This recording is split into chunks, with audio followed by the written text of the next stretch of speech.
Nuestra ronda por las portadas de los periódicos la iniciamos hoy con USA Today, buscando un camino hacia la paz en Ferguson.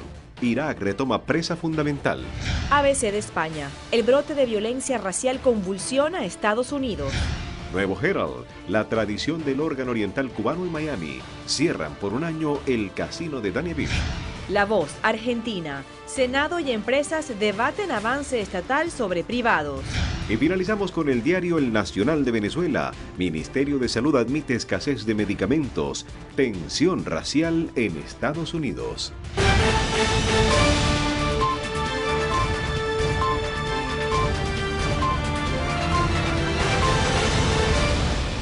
Qué bueno que nos acompañan. En nombre de todo el equipo, sean bienvenidos a esta emisión de Noticias 18. Mariana Carles y Freddy Machado listos con esta actualización. También queremos enviarle un saludo a toda nuestra audiencia en Tampa y Orlando. Comenzamos. Tras ser exonerado de toda culpa por la Corte Estatal, el exalcalde de Miami Lakes, Michael Pici, se siente fuerte y la mejor prueba de ello es que días después de conocer el veredicto del jurado, intentó ingresar a la sede de la alcaldía de la que fue destituido hace un año por cargos de corrupción.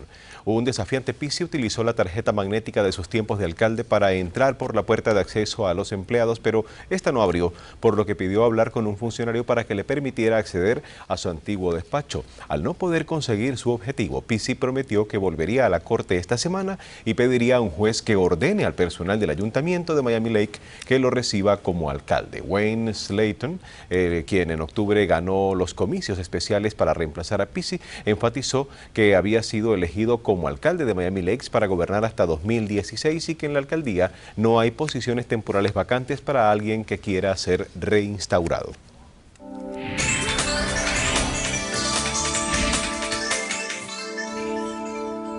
El posible despido masivo de agentes de la policía de Miami-Dade vuelve a ocupar este lunes el espacio más importante de la portada de Diario Las Américas. La publicación se hace eco del memorándum firmado por el jefe de la policía del condado que informa a los integrantes de ese cuerpo que tras conversaciones recientes con las autoridades del condado, la cifra de oficiales en peligro de quedar cesantes podría disminuir a 110 de los 400 iniciales. Contrario a lo que se pudiera pensar, la noticia no fue bien recibida por los uniformados, porque la disminución de los despidos o que no ocurra ninguno dependería de reducir la cobertura del seguro de salud de los agentes en un 15%.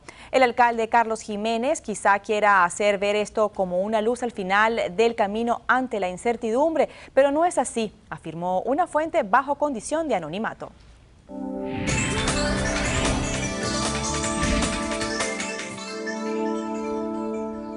Poco resta para que concluya la votación adelantada con vistas a los comicios primarios del 26 de agosto próximo y los resultados hasta el momento no muestran ninguna sorpresa. El número de electores que ha participado ya en el sufragio se mantiene acorde con la tendencia histórica de este proceso. Según el Departamento de Elecciones, hasta el momento se han recibido 66.572 boletas ausentes y la asistencia a los centros de votación abiertos asciende a 11.328 electores. Carolina López, vocera del Departamento de Elecciones, afirmó que las elecciones primarias no son las presidenciales, por lo que la asistencia es muy distinta.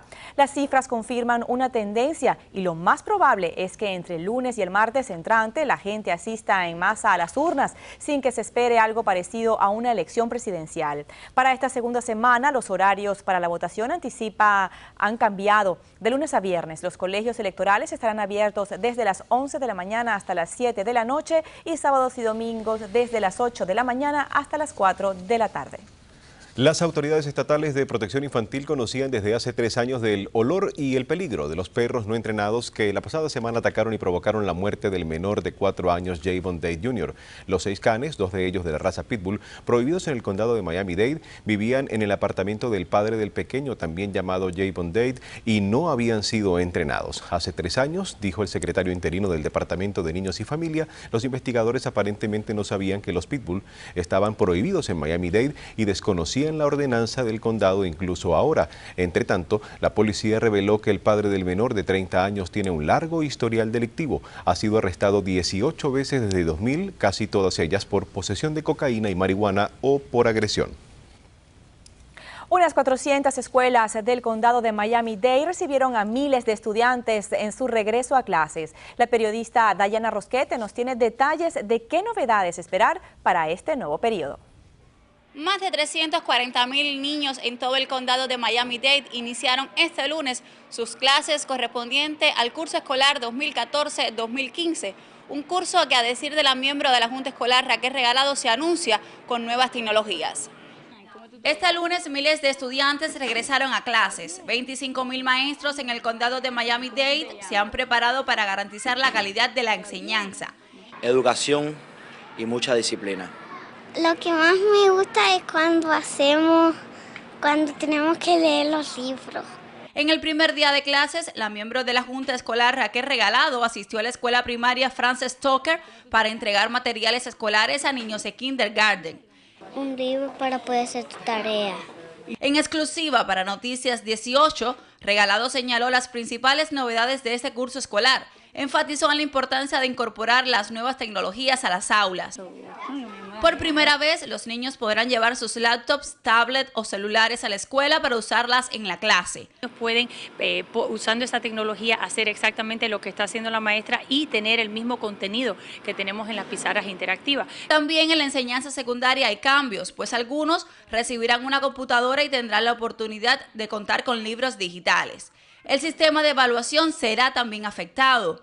El estado de la Florida decidió ir con otro examen regional. Quiere decir que este va a ser como una segunda generación del EFCAT. No vamos a estar participando en un examen nacional, que es lo que queríamos para poder comparar los diferentes estados. Regalado también señala que la duración de este examen será mayor y que todo se hará a través de una computadora. Además, las preguntas irán más a la lógica del alumno que a la memorización. Tecnología y un nuevo cambio en el sistema de evaluación son algunos de los cambios más importantes para este curso escolar 2014-2015, según nos dijo en exclusiva para nuestro noticiero la miembro de la Junta Escolar Raquel Regalado. Esto es todo de mi parte, les informó desde Coral Gable Diana Rosquete para Noticias 18 Mira TV. Gracias, Dayana. Y continuamos hablando de educación porque 6 alumnos del Miami-Dade College acaban de ser premiados con becas del Instituto Confucio de China para realizar estudios de idiomas y cultura china en la Universidad Normal de Jiangsu durante el semestre de otoño de 2014. Los seleccionados son de 5 especialidades diferentes. Todos terminaron 2 cursos de los idiomas predominantes en China, mandarín y cantonés. Además, aprobaron el examen que acredita su dominio de estas lenguas, lo cual es un requisito para solicitar la beca. Las becas cubren en la colegiatura, los gastos de vida, comidas y recorridos culturales en China.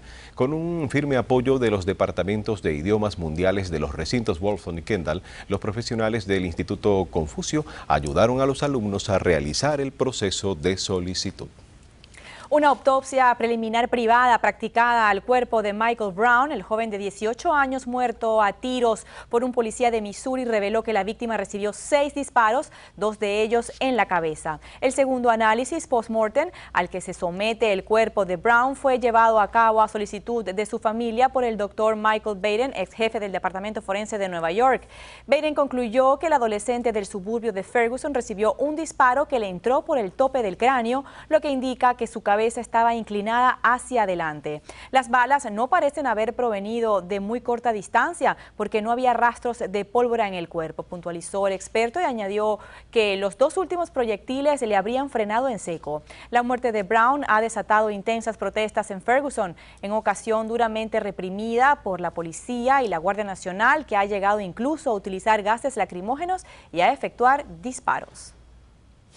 Precisamente a los disturbios de Ferguson y a la actuación de la Guardia Nacional se refirió desde la Casa Blanca el presidente Barack Obama. El mandatario reconoció que la gran mayoría de los manifestantes han sido pacíficos, pero advirtió que una pequeña minoría socava la justicia para un joven negro desarmado muerto a tiros por la policía. Durante una breve interrupción de sus vacaciones de verano, Obama expresó conmiseración por las pasiones y la ira que desató la muerte de Michael Brown, pero advirtió que si esa furia deviene en saqueos y ataques contra la policía, ello solo agita las tensiones y propicia un caos mayor. Es necesario que los estadounidenses escuchen y no solamente griten, afirmó el presidente. Esa es la forma como avanzaremos juntos, intentando unirnos y entendiéndonos unos a otros y no simplemente dividiéndonos de los demás. Pero no solo para hablar de lo que está sucediendo en Ferguson, Obama regresó temporalmente a Washington. También abordó la situación en Irak y aseguró que las operaciones militares de Estados Unidos en ese país continuarán de manera indefinida. Estados Unidos continuará sus operaciones militares sobre Irak de manera indefinida e incrementará sus bombardeos en la zona. Así lo ha confirmado el presidente Barack Obama. En rueda de prensa, el presidente confirmó la recuperación de la presa de Mosul por las fuerzas iraquíes y kurdas, acción que calificó como un paso adelante en los esfuerzos de Bagdad y Estados Unidos. Si hubiese caído esa presa, podría haber tenido consecuencias catastróficas, con inundaciones que amenazaran la vida de miles de civiles y podrían haber puesto en peligro nuestra embajada en Bagdad. Esta operación demuestra que las fuerzas iraquíes y kurdas son capaces de trabajar juntas y luchar contra el Estado Islámico. Si continúan haciéndolo, tendrán el firme apoyo de Estados Unidos de América. Obama aseguró que Washington seguirá apoyando el nuevo gobierno iraquí y trabajará con socios como Reino Unido, Canadá, Francia, Italia y Australia para llevar agua y comida a los miles de desplazados por la violencia del Estado Islámico. Desde hace una semana, Estados Unidos apoya con bombardeos desde el aire a las tropas kurdas e iraquíes en la recuperación de los territorios en el norte de Irak, entre ellas Hatara, Tel Adaz o Mahmur. En otro acto celebrado en la capital, el vicepresidente Joe Biden consumó la investidura de Julián Castro como nuevo secretario de Vivienda, mientras continúan los rumores sobre sus aspiraciones de convertirse en el próximo número 2 de la Casa Blanca.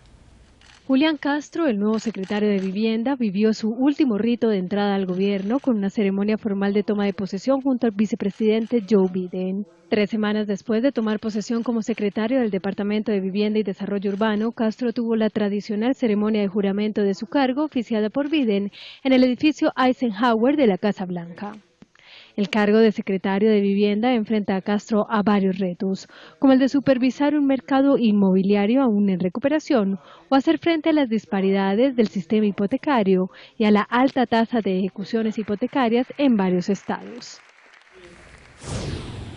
Muy generosos se han mostrado los donantes demócratas en los actos de recaudación de fondos celebrados hasta el momento con vistas a las elecciones legislativas de noviembre próximo. La ardua campaña lanzada por los demócratas en su intento por arrebatar a los republicanos el control de la Cámara de Representantes cuenta ya con un presupuesto de $56.7 millones, casi 10 millones más que el bando opositor, que dispone hasta la fecha de 47.5 millones para gastar en propaganda política. Los dos comités de campaña partidistas han recaudado un total de casi $246 millones para unas elecciones que, según los expertos, difícilmente alterarán la relación de fuerzas en el Capitolio. Pese al elevado gasto, las encuestas aseguran que poco cambiará en el Capitolio.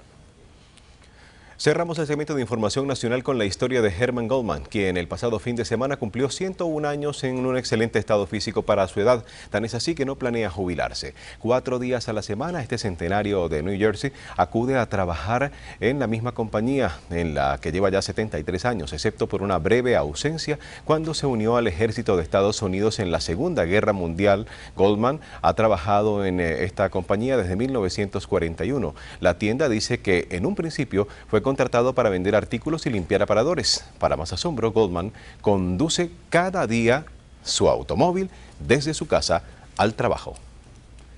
Hora de revisar cómo está el mundo en números, los índices económicos. Wall Street abrió hoy con ganancias y minutos después de comenzar la sesión, el Dow Jones, su principal indicador, subía un 0.31%, mientras que el selectivo S&P avanzaba el 0.23% y el índice compuesto de mercado Nasdaq el 0.17%. Momento de cumplir con nuestro primer compromiso comercial. Al regresar en Noticias 18, la empresa venezolana Citgo se vendería por la mitad de su valor ante la necesidad de dinero que tiene el régimen de Nicolás Maduro. Auge económico de algunos negocios en La Habana molesta al régimen que ordena el cierre de estos lugares. Apertura del tema cubano en solo minutos por Noticias 18.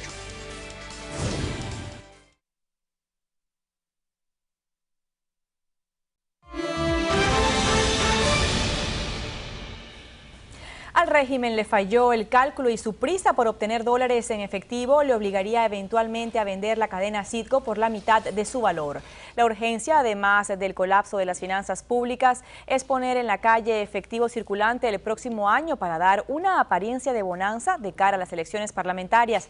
El precio de la empresa con sede en Houston podría estar entre los 5 y 6 millones de dólares, cuando el régimen esperaba entre 10 y 15 millones. Además, el comprador exigirá un compromiso de suministro a largo plazo de petróleos de Venezuela y, a juzgar por la precariedad de la industria en la actualidad, difícilmente podrían cumplir con esta condición. Nicolás Maduro y las hijas de Chávez estarían gastando más de 2,5 millones de euros al día, de acuerdo con una investigación del diario ABC en España. La burbuja de lujo y despilfarro contrasta con la vida de la mayoría de los venezolanos. Un diputado opositor lleva la cuenta de los gastos presidenciales desde hace 15 años, antes con Chávez y ahora con el sucesor, que ha incrementado un 40% sus gastos en lo que va de año. Este gasto supera con creces el gasto de las monarquías europeas, y es que Maduro vive con su familia en una instalación militar y la residencia oficial permanece en las hijas de Chávez, lo que genera doble gasto para la nación. El régimen comienza a sufrir las consecuencias de su mala administración y responsabilidad con sus compromisos económicos internacionales.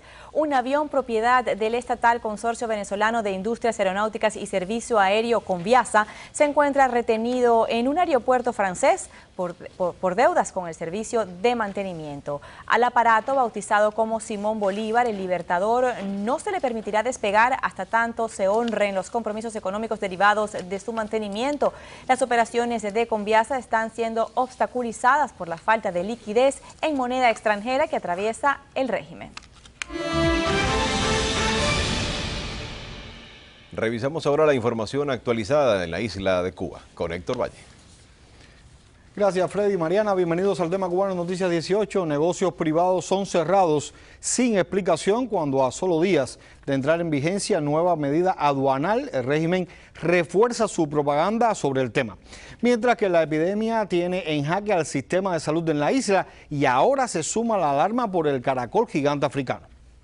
Media docena de cafeterías y restaurantes privados en Cuba ubicados en las áreas aledañas al Aeropuerto Internacional de La Habana recibieron una orden de cierre de sus operaciones. La medida del régimen contra estos negocios independientes se produce a pesar de que cada instalación estaba al día con todas las prestaciones tributarias y requisitos comerciales que la dictadura exige para tal actividad. Los propietarios han exigido una explicación a la medida, pero los funcionarios que llevaron a cabo la orden no dieron detalles. Evidentemente, la proliferación de negocios no estatales en estas áreas y las ganancias lógicas de la iniciativa tan cercana a un lugar sensible para los Castro como su mayor aeropuerto civil fueron el motivo para la arbitrariedad. Los llamados trabajadores por cuenta propia en Cuba, los privados, tienen que pagar enormes impuestos y soportar feroces controles y restricciones. Y como vemos, cuando el régimen lo decide, le cierra el negocio, sin importar la inversión y las consecuencias directas de la decisión.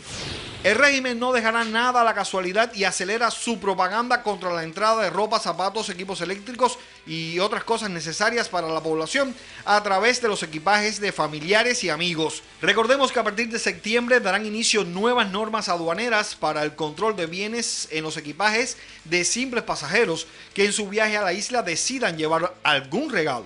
La medida causa molestia en la población cubana, que considera a estas importaciones una posibilidad de paliar el desabastecimiento, los elevados precios y la mala calidad de los productos en la red minorista propiedad de los Castro.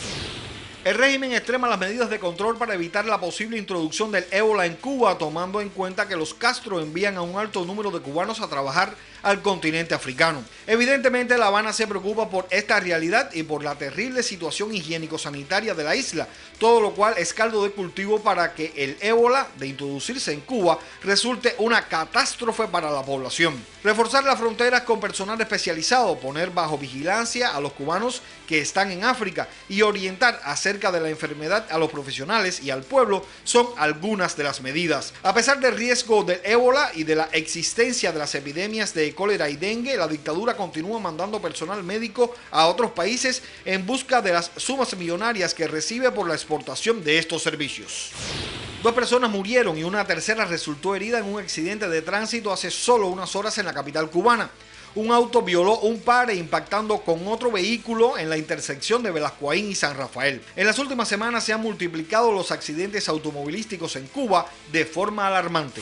El Servicio de Guardacostas rectificó cifras que dio a conocer acerca de la cantidad de cubanos interceptados en el mar y devueltos a Cuba por la institución en 2014.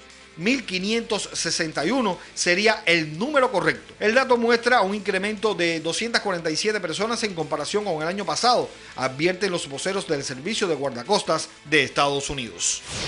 Autoridades sanitarias del régimen retoman el tema del caracol gigante africano para alertar a la población de los peligros de esta especie y su inminente proliferación por Cuba. Asimismo, intentan ocultar la forma real y el tiempo en que este caracol llegó a la isla para no relacionarlo con las aventuras guerreristas de los Castro en África. Evidentemente, a La Habana le preocupa las implicaciones a relacionar lo perjudicial de este molusco con las políticas absurdas que llevaron a miles de cubanos a luchar por el comunismo internacional. Realidad que enlutó a la familia cubana y que ahora deja otro saldo negativo: la introducción en el país de esta peligrosa especie portadora de un parásito que puede causar la muerte al ser humano. Expertos exhortan a no tocar la baba del caracol gigante africano y extremar las medidas sanitarias en el área donde se detecte su presencia, mientras el régimen diseña una estrategia para combatir la eminente proliferación del molusco.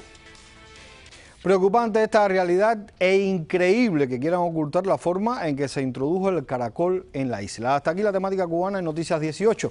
Mariana y Freddy. Oye, increíbles las imágenes, Héctor, de ese accidente que sucedió en La Habana. ¿Por qué crees que están aumentando los accidentes de tránsito? Bueno, lo que sucede fundamentalmente es que cada año que pasa el parque automotor en la isla es más antiguo. En Cuba están circulando autos que llevan más de medio siglo de explotación. También hay problemas con el mantenimiento de las vías. El deterioro. Exacto, y si a esto le suma que en estas épocas las fiestas en Cuba han tratado un poco de evitar que la gente se concentre, pero han distribuido mayor cantidad de bebidas alcohólicas. Es decir, que las fiestas las han evitado, pero por otra parte han seguido distribuyendo lo que realmente debe ser evitado en los choferes. Claro. El 100% de las personas que han tenido accidentes fatales en las últimas 2 semanas, todos han estado en bajo la influencia del alcohol. Muchas gracias, Héctor Valle, por toda la información actualizada desde la isla de Cuba. Vamos a nuestra segunda pausa comercial. Al volver en Noticias 18, tras la muerte del líder socialista Eduardo Campos, la disputa electoral en Brasil promete ponerse tensa con la aparición en la escena de la ecologista Marina Silva. No obstante, Dilma Rousseff sigue liderando las encuestas. Y las alarmas se han encendido tras conocerse que grupos armados en Siria poseen varios centenares de misiles antiaéreos portátiles que pudieran fácilmente ser desviados a extremistas y usados para derribar aviones comerciales. Esto y más en el segmento internacional de Noticias 18. Ya volvemos.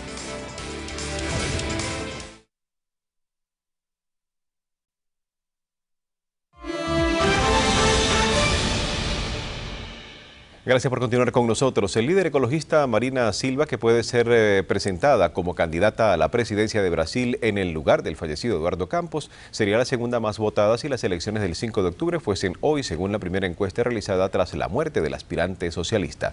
La disputa aún es liderada por la presidenta Dilma Rousseff, candidata a la reelección y que, según el nuevo sondeo, cuenta con el 36% de las intenciones de voto, el mismo porcentaje que en la encuesta realizada por Datafolha el mes pasado. Como la jefe de Estado no obtendría más de la mitad de los votos para ser elegida directamente en la primera vuelta, tendría que disputar una segunda ronda en la que sería derrotada por Marina Silva, que obtendría el 46% de los votos contra el 43% de Rousseff. La guerra civil en Siria es considerada por los organismos internacionales como la crisis humanitaria más severa. Siria es la mayor crisis humanitaria, según organismos internacionales. Cada día se vive esto, más y más bombardeos. Estas imágenes son de Alepo, una de las zonas más afectadas. Rebeldes y ejército continúan los bombardeos indiscriminados, en los que casi siempre mueren civiles. Y lo hacen así, a cañonazos.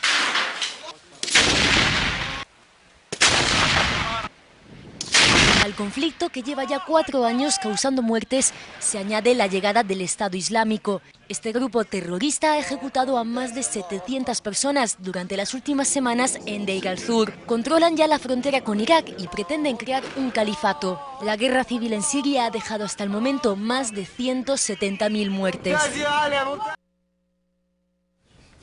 Grupos armados en Siria poseen un estimado de varios centenares de misiles antiaéreos portátiles que pudieran fácilmente ser desviados a extremistas y usados para derribar aviones comerciales que vuelan a baja altura, de acuerdo con un nuevo informe. El reporte menciona el riesgo de que los misiles sean sacados de Siria por terroristas. El informe fue dado a conocer apenas horas luego que la Administración Federal de Aviación emitió un aviso a las aerolíneas estadounidenses prohibiendo todos los vuelos en el espacio aéreo sirio.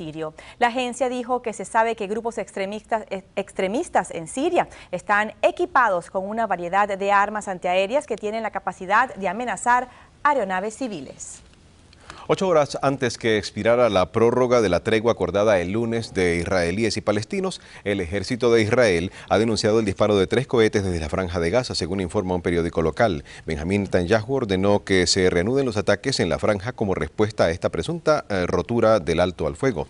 Los primeros bombardeos del ejército israelí tras la rotura del alto al fuego han sido contra objetivos terroristas. Las fuerzas de defensa israelí sostienen que los cohetes supuestamente lanzados desde la Franja de Gaza impactaron cerca de la ciudad de Beersheba, violando el alto al fuego que las autoridades israelíes y las milicias palestinas acordaron prorrogar el lunes. El Papa Francisco dijo que apoya el uso de la fuerza en Irak a fin de evitar que milicianos islámicos ataquen a los cristianos y otras minorías religiosas, pero agregó que la comunidad internacional y no solo un país debe decidir cómo intervenir. Francisco agregó que él y sus asesores contemplan si él debe visitar el norte de Irak para mostrar su solidaridad con los cristianos perseguidos, pero que no han tomado una decisión por ahora.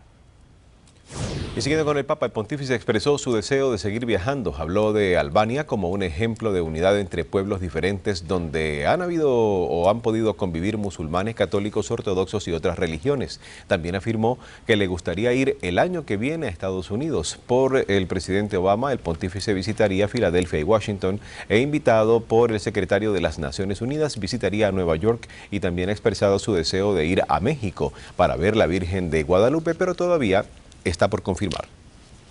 2 personas siguen desaparecidas tras el naufragio de un ferry en Indonesia. En camillas y todavía desconcertados reposan los 13 supervivientes del naufragio del ferry en Indonesia. La embarcación zarpó el pasado jueves de la isla de Lombok hacia la de Komodo. Se hundió en la madrugada del sábado después de que se parase el motor y que el fuerte viento empujase el barco sobre un arrecife. Según uno de los supervivientes, el barco era de madera muy antiguo, sin ninguna seguridad, ni GPS ni radio. Los servicios de emergencia actuaron con varias horas de retraso al no notificarse el accidente a tiempo. Todavía hay 2 personas desaparecidas de origen español. Y en Corea del Sur crece el número de suicidios entre jóvenes por estrés escolar y economía. Los jóvenes surcoreanos son de los mejores estudiantes del mundo, según el informe PISA, pero llegar hasta ello los ha sometido a una presión tal que también encabezan el ranking de suicidios. La joven Jin Sol nos cuenta.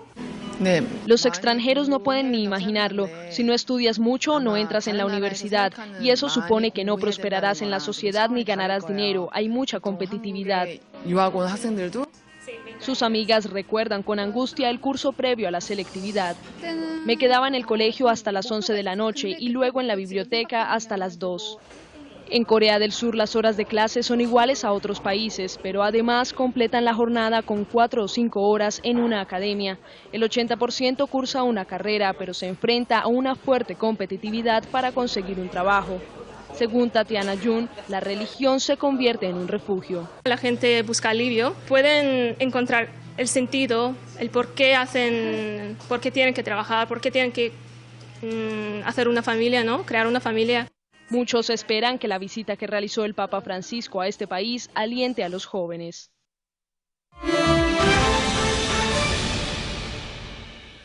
Y un niño recupera la movilidad después de sufrir un ictus hemorrágico. 6 años después de sufrir una hemorragia cerebral y un infarto. 3, 2, 1, ¡acción! Jack puede moverse un poco más cada día.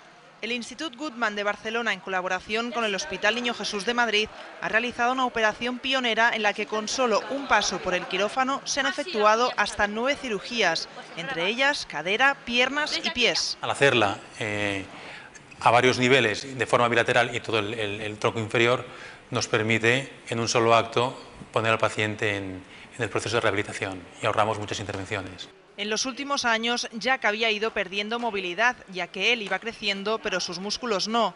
Tras su paso por el quirófano, con esta rehabilitación diaria, ejercita todas las zonas afectadas. Aquí en Guttmann me ponen de pie con las férulas largas, estoy en las paralelas, luego hago bicicleta, hago pesas, abdominales.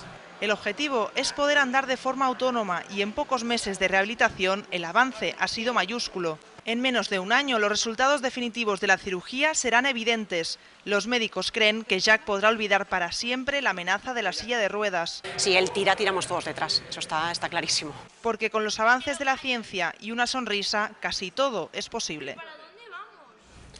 En buena hora que él recupere toda su movilidad. Hablando de movilidad, ¿cómo está el movimiento de los deportes? Nos lo cuenta Broderick Serpa con lo que tiene para la sección de hoy. Y precisamente de España es que se trata, porque vamos a hablar sobre la Supercopa Española. Además de eso, hay un nuevo dueño en la NBA. Se trata de Ballmer. Fue presentado ayer a la prensa por el equipo de los Clippers. Todo esto y más aquí en Noticias 18 por Mira TV.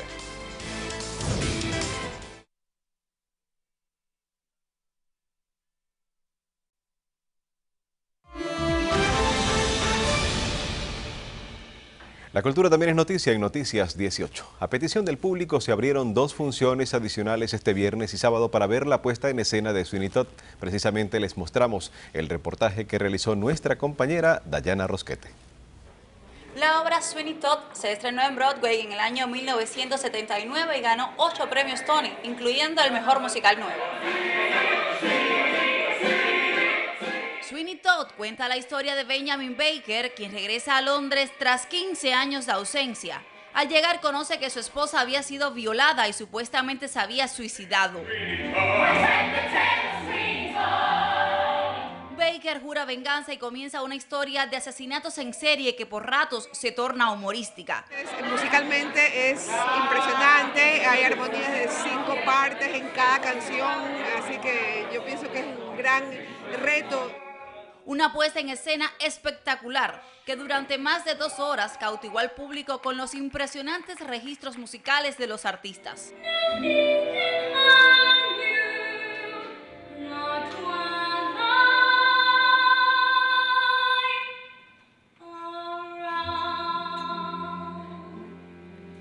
Este papel era una cosa increíble, pero difícil, pero salió bien y me gustó mucho hacerlo. La compañía Aria Stage ha llevado a las tablas una amplia variedad de obras teatrales. Durante sus 2 décadas y media de fundación, se ha convertido en un espacio de realización para jóvenes talentos. Pero realmente lo más difícil es tener que traer rencor y agresividad real sin yo sentirlo todos los días. Una experiencia muy buena y me disfruté mucho, realmente. Jones nos cuenta que estuvo en el estreno de la obra y que desde entonces ha visto 5 puestas en escena y afirma que sin dudas esta es una de las mejores interpretaciones de Sweeney Todd que ha visto.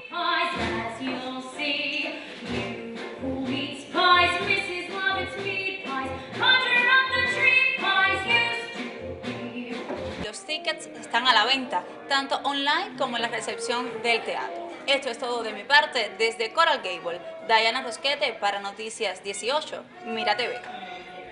Gracias, Dayana. Bueno, y Juanes arrancará su nueva gira mundial en la ciudad colombiana de Montería y proseguirá por otras ciudades de Colombia antes de viajar a México, donde estará por un mes haciendo presentaciones y recorrerá otros países latinoamericanos. Antes de comenzar su gira por su país natal, Juanes filmó en Puerto Rico 4 de sus videos musicales de su nuevo disco Loco de Amor.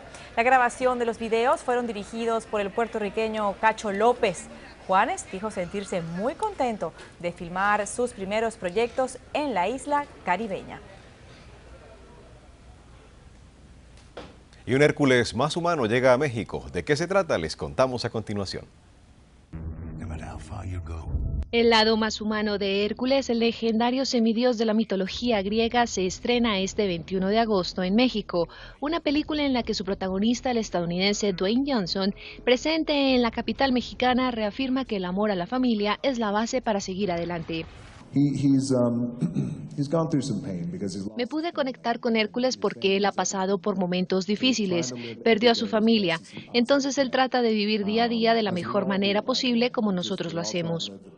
Conocido como La Roca, Johnson también tuvo que soportar intensas horas de maquillaje, como el hecho de usar una barba bastante peculiar. Eran largos, tenían más o menos 1 pulgada de largo, y entonces él me lo iba poniendo parte por 4 horas diarias. Y me doy cuenta y le digo a Mateo, oye Mateo, ¿qué tipo de pelo es este? Es de un jack, y le dije, ¿de qué parte? Y me dijo, de los testículos. En esta versión del atormentado héroe clásico también aparece la modelo rusa Irina Shayk, novia del famoso futbolista Cristiano Ronaldo, que da vida a la bella Megara. Para Johnson fue difícil estarla viendo todo el tiempo por su belleza. Lo que es grandioso acerca de Irina es que es de las mujeres más hermosas del mundo, y sin embargo su sentido del humor y su forma de ser la hacen mucho más hermosa. Ratner aprovechó para contar por qué la escogió para este papel. Irina, como saben, es una de las mujeres más hermosas, pero cuando combinas carisma y personalidad, por eso la elegí. Esta noche se realizará una alfombra roja de Hércules de la estadounidense Paramount Pictures en un reconocido centro comercial de la capital, a la que asistirán Ratner, Johnson e Irina Shayk. Hércules para los contemporáneos, había el tema de ese Hércules, héroe de historia, eres Hércules. Sí, ¿no? Sí. Ah, sí lo recuerda. Canta. Sí, sí. No, dejémoslo ahí. Bueno, recuerden que este fin de semana hay muchísimas opciones para todos los floridianos, porque tenemos el cine de Brasil que llega a las pantallas de aquí. Vamos a ver el Festival Internacional de Cine Independiente de Brasil. También está el teatro, los musicales que se presentan por lo general en el Adrian Arts Center, que son excelentes. O sea, ¿qué opciones hay? Yo voy a ir a Sweeney Todd. Me parece muy interesante que un hombre regrese, su esposa fue violada, se suicidó, entonces él cobra venganza y todo se desarrolla en 2 horas. Pues vamos a ver esa. Lo que pasa es que por lo general opción. la ópera siempre son temas dramáticos. Es una maravilla. Todo sucede entre el drama y pocas veces existe la risa. Por eso Nos tenemos que despedir, pero el tema del caracol destapó una olla ahí en la isla. No, por supuesto, eso lo vamos a continuar dándole seguimiento, sobre todo porque va a convertirse posiblemente en un gran problema que no van a poder solucionar las autoridades cubanas solamente alertando a la población. Pero en esencia, en lo que tiene que ver con la aparición del caracol en la isla, volvieron a mentir. Claro, volvieron a mentir. Primero, el Instituto de Enfermedades Tropicales en Cuba reconoció que había venido a través de los cubanos que habían participado en estas guerras fraticidas del comunismo en Angola. Ahora, como se dan cuenta que están echándole más tierra a esta situación, trataron de rectificar cuando ya países centroamericanos como Nicaragua y el propio caso de los Estados Unidos había reconocido que hace años entró a estos países por los cubanos. Y en deporte, ¿cuándo recupera ese hombre sus $2.000 millones que invirtió en ese equipo? En mucho tiempo, no tiene ningún sentido lo que él hizo. Desde el punto de vista económico, desde el punto de vista de negocio, es una absoluta tontería. Ningún equipo de la NBA vale $2.000 millones, mucho menos los Clippers, que son uno de los equipos más baratos de la NBA. Gracias, Broderick. Nos vamos, hasta luego, hasta mañana.